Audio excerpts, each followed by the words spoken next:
Bonjour, bonsoir et bienvenue à la formation de santé et sécurité version étudiante du Cégep de Sherbrooke. Cette formation a pour but de vous sensibiliser à vos droits et à vos obligations en tant que personne étudiante ayant des stages en milieu de travail dans le cadre de votre formation collégiale. Le plan de présentation de cette formation se déroulera en deux parties. En premier temps, on va parler des droits et obligations des stagiaires. On va aussi faire une brève définition de l'identification des risques en milieu de travail. On va parler également des droits de refus, comment on utilise ça, en quoi ça s'applique. On va parler également des différentes obligations de l'employeur. On va aussi vous présenter un formulaire de vérification amené avec vous lors de votre stage pour vous aider justement à identifier les différents risques. On va également vous présenter un arbre décisionnel pour vous aider dans la prise de décision si jamais vous vous retrouvez à une situation qui nécessite un peu plus de réflexion. Et à ça, on va aussi parler des différents contacts importants à avoir lorsqu'on se retrouve en milieu de stage.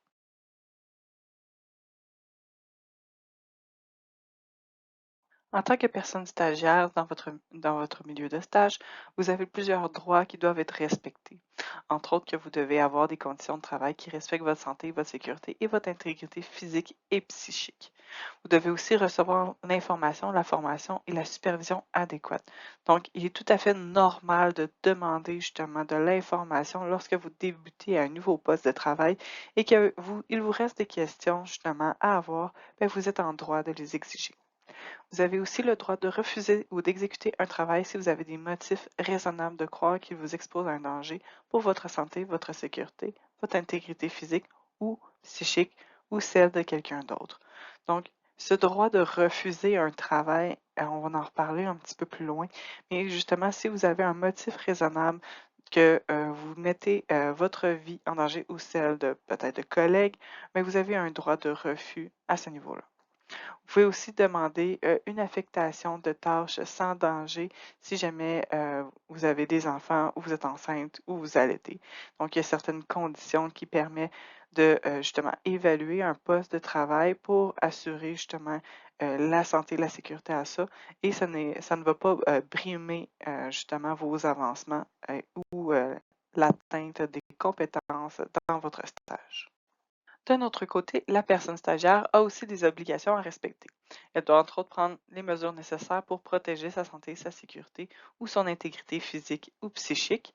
Elle doit veiller à ne pas mettre en danger la sécurité et la santé et l'intégrité physique ou psychique des autres personnes qui se trouvent sur les lieux de travail.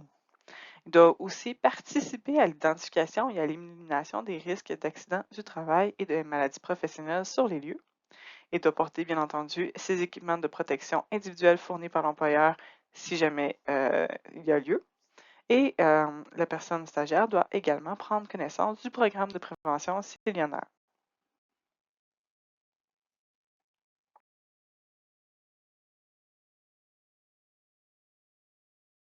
Lorsqu'on s'initie à l'identification des risques, il est important de connaître les 6 familles de risques qui font partie de cette famille.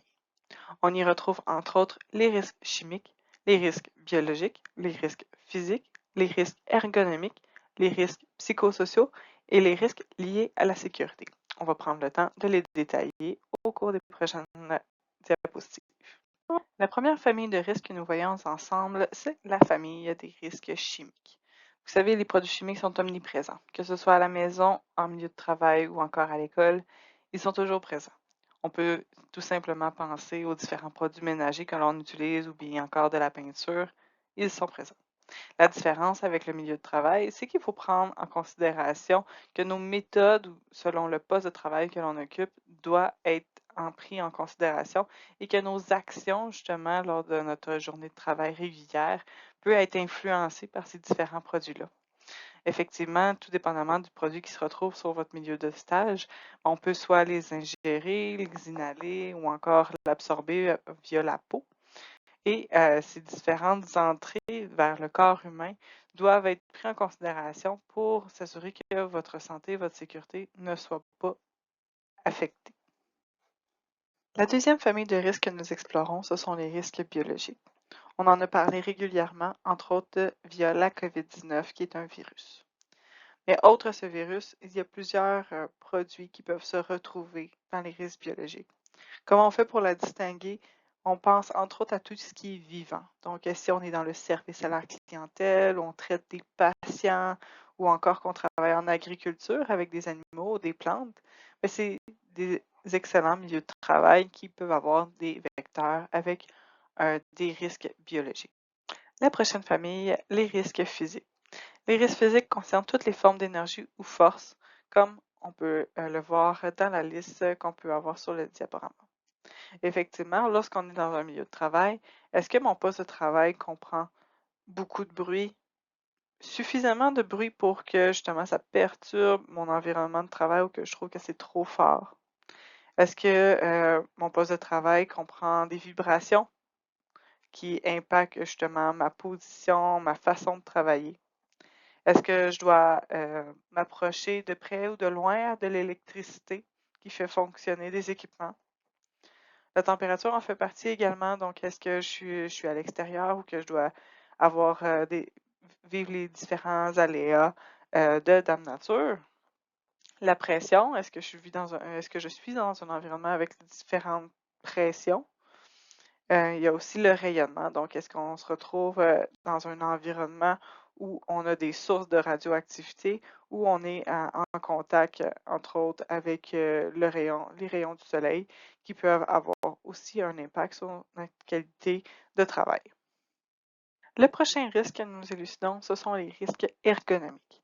Les risques ergonomiques, c'est tout par rapport à notre position de travail. Donc, est-ce que j'exécute des mouvements répétitifs? Est-ce que je dois soulever des charges qui peuvent être plus difficiles à soulever au courant d'une journée? Est-ce que j'ai une posture contraignante, soit dans un espace restreint ou bien que je ne bouge pas beaucoup au courant de la journée? Est-ce que j'ai des manutentions qui peuvent être relativement fréquentes? Ça va être quelque chose qu'on va vouloir faire une petite analyse puisqu'il y a certaines façons pour améliorer justement les positions par rapport à tout ça. La prochaine famille de risques que nous regardons ensemble, ce sont les risques psychosociaux. Malheureusement, les risques psychosociaux font partie des facteurs liés à la nature de l'organisation de travail ou encore différents facteurs sociaux, soit dans l'organisation ou chez vous à la maison. Donc, si jamais vous détectez de la violence physique ou psychologique ou encore que vous percevez, soit chez vous ou chez quelqu'un d'autre, de la violence conjugale ou familiale, vous pouvez les déclarer dans un milieu de travail. Bien entendu, si jamais vous êtes victime d'harcèlement au travail, c'est quelque chose qu'il faut absolument dénoncer. Et si il devait y avoir un événement potentiellement traumatique sur votre milieu de travail, mais c'est quelque chose qu'il faut déclarer justement pour aller chercher les aides adéquates. La dernière famille de risques à discuter, ce sont les risques liés à la sécurité. C'est une famille de risques qui est un petit peu pêle-mêle et qui ne se définit pas aussi bien que les autres, puisqu'on y retrouve quand même plusieurs sources de problèmes à identifier. On va surtout les voir en milieu un peu plus industriel. On parle ici, entre autres, d'équipements, pièces mobiles qui peuvent bouger ici et là, donc on pourrait s'imaginer être frappé par un équipement en mouvement. On peut aussi avoir des sources d'énergie non contrôlées, donc si jamais on a une machine qui fonctionne à l'électricité, c'est une source d'énergie justement qu'on peut être en contact avec. On peut aussi retrouver, entre autres, les espaces clos, donc les fameux espaces où il y a une seule entrée et qu'il nécessite quand même plusieurs procédures avant de rentrer à l'intérieur, qui nécessitent également une formation adéquate avant de rentrer là. On fait partie de la famille des risques liés à la sécurité. Tout ce qui est déplacement de chariot élévateur, appareil de levage, c'est encore une fois un équipement qui nécessite une formation supplémentaire qui, justement, doit être donné par le milieu de stage. Sinon, on y retrouve aussi les chutes de même niveau ou les chutes en hauteur. Donc, qu'est-ce qu'on parle de chute à même niveau? Ben, si jamais vous glissez dans le stationnement ou encore que vous vous enfargez dans les escaliers, mais ça fait partie des risques à déclarer au travers de votre milieu de stage. Il y a aussi, bien entendu, les chutes en hauteur. On peut aussi retrouver les violences et les agressions à séparer justement des risques psychosociaux qu'on a parlé un petit peu plus tôt. On est vraiment à ce moment-là dans le coût octroyé, donc l'espèce de voie de fait qui a été fait et non le traumatique psychique justement qu'on y retrouve. Donc, une fois après avoir passé en revue les différentes familles de risques sur notre poste de travail, on peut réaliser qu'il y a certaines tâches ou certains endroits dans le milieu qui nous inquiètent. Et cette inquiétude-là, elle peut être totalement valide et nécessite parfois un accompagnement ou des formations supplémentaires de la part de notre employeur pour justement se sentir en confiance pour effectuer une tâche. Le droit de refus vient se présenter lorsque un employeur, justement, n'arrive pas à vous rassurer en ce sens ou que la tâche est encore dangereuse et que vous percevez que vous n'êtes pas adéquatement formé pour effectuer la dite tâche. Bien entendu, il faut faire bien attention lorsqu'on utilise le droit de refus qu'on a vraiment des raisons valides pour justement utiliser ce droit-là. Ce droit, comment on fait pour l'utiliser? Lorsqu'on considère qu'il y a une situation qui est dangereuse, bien entendu, on avise notre supérieur immédiat. Une fois que le superviseur immédiat a été avisé, bien entendu, vous devez rester sur les lieux du travail pour que vous puissiez faire une analyse des risques ensemble. Si jamais les conclusions de cette discussion-là ne sont pas adéquates, eh bien, il y a moyen d'aller un peu plus loin et justement de faire intervenir une personne de la Commission des normes d'équité, de santé et sécurité du travail. Il y a quelqu'un qui répond à la ligne d'urgence 24 heures sur 24 si jamais vous utilisez justement votre droit de refus. Et à ce moment-là, justement, un inspecteur va venir sur les lieux de travail pour venir faire une analyse de sécurité au travers de ça et vous accompagner à savoir si c'est valide ou pas les mesures qui ont été prises en place pour que la tâche puisse être exécutée. Au travers de toutes ces informations, bien entendu, l'employeur a certaines obligations envers vous et ses travailleurs de l'entreprise. Donc, l'employeur doit prendre les mesures nécessaires pour protéger la santé et assurer la sécurité et l'intégrité physique et psychique de ses travailleurs et travailleuses. Comment qu'on fait pour faire ça en entreprise de la part de l'employeur? Bien, il doit participer activement à l'identification et la correction et le contrôle des risques au milieu de travail. Il doit bien entendu avoir la responsabilité d'informer les travailleurs des différents risques que l'on retrouve sur son milieu de travail. Il doit former et superviser, rien de moins. S'assurer que l'établissement est équipé et aménagé de façon sécuritaire. Donner un petit exemple, est-ce qu'on retrouve des trousses de premiers soins? Est-ce qu'on retrouve des extincteurs aux portes de secours? Ça fait partie des obligations de l'employeur. Est-ce que l'organisation du travail et les méthodes et techniques utilisées sont sécuritaires et ne portent pas atteinte à la santé et sécurité? Donc, est-ce que justement, on a des méthodes standardisées dans le fonctionnement en entreprise qu'il faut respecter? Bien entendu, à ça, il doit bien entendu fournir les équipements de protection individuelle. Donc, qu'est-ce qu'on entend par équipement de protection individuelle? On parle entre autres des bottes à cap d'acier, des lunettes, des casques, des dossards, tout ce qui peut être obligatoire. Donc, dès qu'on a une exigence de l'employeur à porter un équipement particulier, ben, c'est la responsabilité de l'employeur à les fournir. Il a aussi la responsabilité de protéger ceux et celles à leur milieu de travail à tous les différents types d'harcèlement psychologique ou sexuel ou les situations de violence physique ou psychologique, dont la violence conjugale, familiale à caractère sexuel. Je ne sais pas si vous le réalisez, mais celui-là est quand même très large où justement l'employeur a quand même aussi la responsabilité d'être une sentinelle par rapport à ce qui se passe dans les maisons.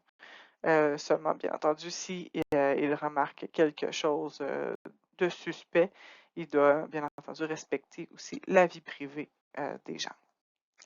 En résumé, ce qu'il y a à retenir des diapositives précédentes, c'est lorsque vous observez un risque dans votre milieu de stage et que vous remarquez qu'il y a un risque quelconque à la santé ou à la sécurité de votre poste de travail ou pour un collègue de votre milieu de travail, vous devez immédiatement le signaler à votre supérieur immédiat de votre milieu de stage. À ce moment-là, généralement, les moyens sont mis en place pour contrôler les risques. Si jamais le milieu ne répond pas à votre demande, il y a deux choses à évaluer. Donc, en premier temps, est-ce que le risque que vous avez remarqué, est-ce que c'est un risque imminent à ma santé, à ma sécurité, à mon intégrité physique ou psychique? Si la réponse est oui, à ce moment-là, vous avisez votre personne ressource de milieu de stage au cégep et cette personne-là va regarder avec vous justement vos différentes options et vous pourrez à ce moment utiliser votre droit de refus. L'autre possibilité, vous avez détecté un risque, mais justement ce risque-là n'est pas imminent à votre santé, n'est pas un imminent danger à votre santé, votre sécurité, votre intégrité physique ou psychique.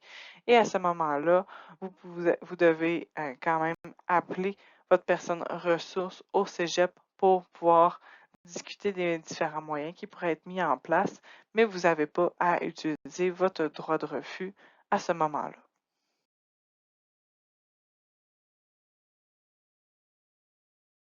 La nouvelle loi sur la protection des stagiaires a mis en évidence certains aspects à prendre en compte pour les personnes stagiaires en milieu de travail. La nouvelle loi sur la protection des stagiaires a mis en évidence certains aspects, entre autres par rapport aux absences et aux congés. La personne stagiaire peut s'absenter de son milieu de stage dépendamment des différents motifs qu'il pourrait y avoir. Entre autres, si jamais vous devez vous absenter pour un long moment, bien entendu, il est important de s'entendre avec votre personne responsable de votre stage au Cégep de Sherbrooke afin de s'assurer que vous atteignez toujours les compétences, mais aussi que votre milieu de stage ne sera pas pénalisé par vos absences et vice-versa. Donc, il y a quand même beaucoup de discussions à y avoir au travers de tout ça.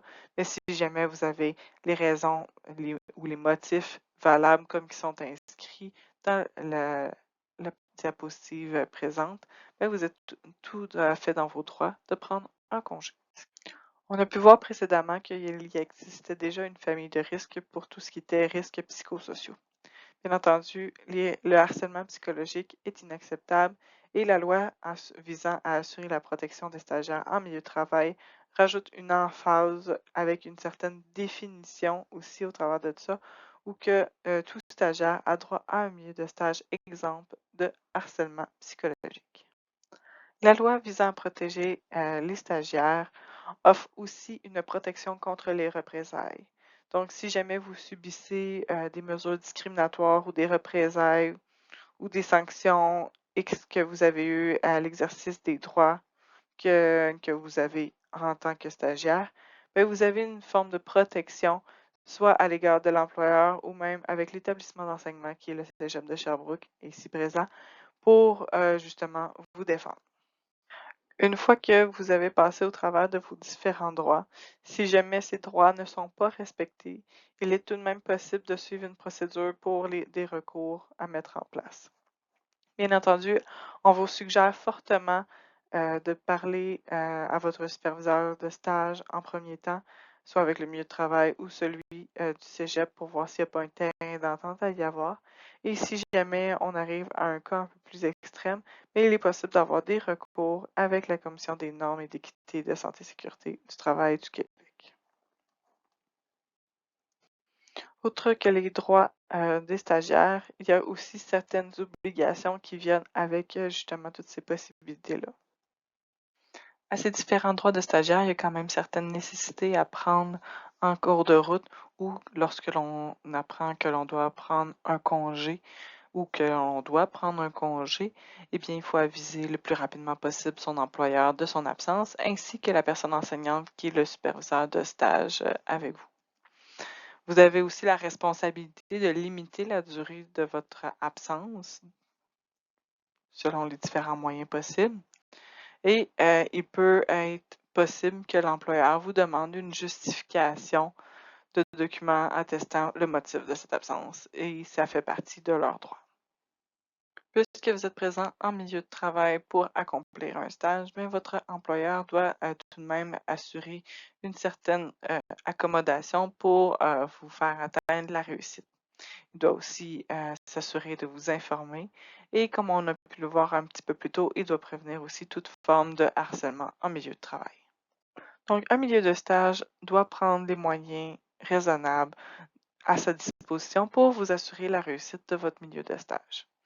À même titre que si c'était un travail récurrent et non un stage, il devrait tout de même prendre les moyens pour vous accommoder.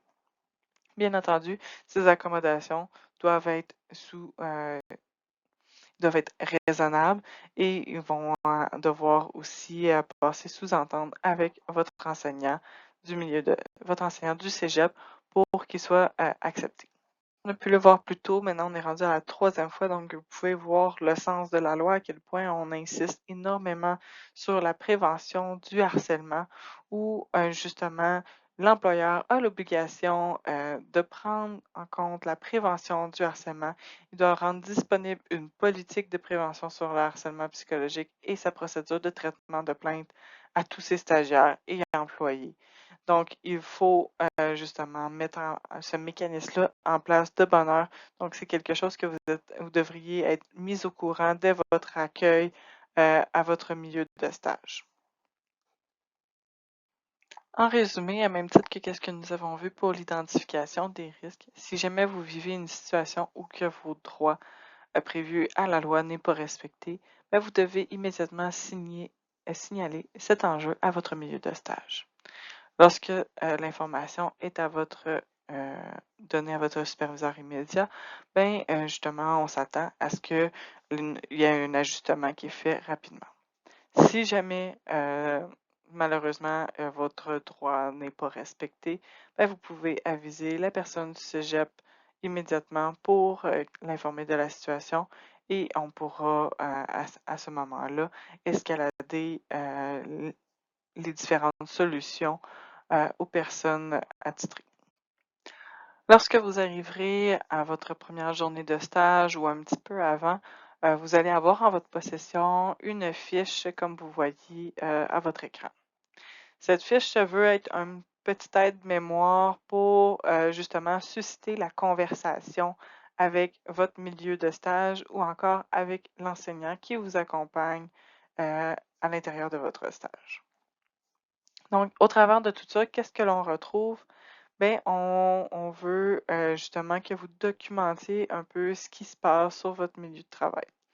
Donc, est-ce que vous avez, entre autres, suivi la formation que vous écoutez en ce moment? Vous faites seulement inscrire la date et cocher la petite case. Ensuite de ça, vous pouvez dresser la liste des questions que vous avez à votre superviseur de stage. Donc, après avoir écouté la formation et que maintenant vous êtes au courant des différentes tâches que vous allez devoir accomplir, est-ce que vous avez certaines interrogations, certaines inquiétudes qui seraient pertinentes justement d'affronter, pas d'affronter, mais bien d'éclaircir avec votre personne responsable de vous en milieu de stage? Le but n'est pas de confronter ou quoi que ce soit, c'est vraiment juste d'ouvrir la discussion. Après avoir suivi encore une fois la formation actuelle, est-ce que vous êtes capable maintenant d'identifier les différents risques selon les familles que l'on a parlé?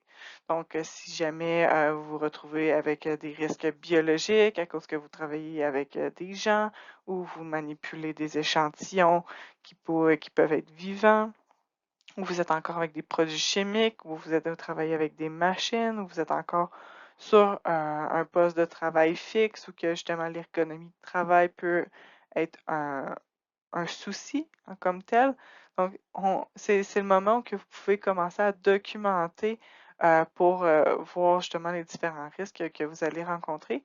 Puis éventuellement, vous allez pouvoir développer peut-être des pistes de solutions sur comment prendre en charge votre santé et sécurité. Parce que comme on l'a vu un petit peu plus tôt dans la présentation, bien, vous êtes aussi responsable, en plus de votre employeur, à faire justement de la prévention en santé et sécurité pour que justement ça devienne de part et d'autre les différentes recommandations.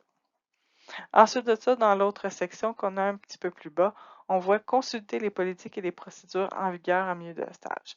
Cette section-là, souvent, lorsque vous allez arriver dans votre milieu de stage, on va vous faire signer différents documents, entre autres pour l'accueil ou les différentes formations que vous devez suivre. Et souvent, c'est le moment aussi qui est choisi pour vous faire lire les différentes politiques qui peuvent se retrouver en milieu de stage. À cela, on veut aussi que vous allez respecter, bien entendu, et appliquer les politiques, les procédures, les règles et les directives transmises par le responsable du milieu de stage ou par le cégep. Et si jamais les deux petites cases, vous les remplissez seulement si jamais ça s'adresse à vous. Donc, est-ce que justement vous avez avisé d'un incident ou d'un accident sur votre milieu de travail? Donc, bien entendu, la chose qu'on veut, c'est de documenter les différents événements. Et est-ce que vous avez avisé votre superviseur de stage si jamais vous deviez vous absenter? Donc, c'est vraiment un outil pour justement vous approprier la présente formation et s'assurer que tout est fait étape par étape. Donc, petit retour, si jamais il arrive quoi que ce soit pendant votre stage, votre milieu de travail, vous devez contacter bien entendu votre superviseur de stage en milieu de travail pour l'informer de la situation et aussi contacter votre superviseur de stage enseignant au Cégep de Sherbrooke qui pourra ensuite vous accompagner dans les différentes procédures. À cela, on vous souhaite un excellent stage en toute sécurité et n'oubliez pas que la santé et la sécurité est l'affaire de tous et que tout le monde doit y participer.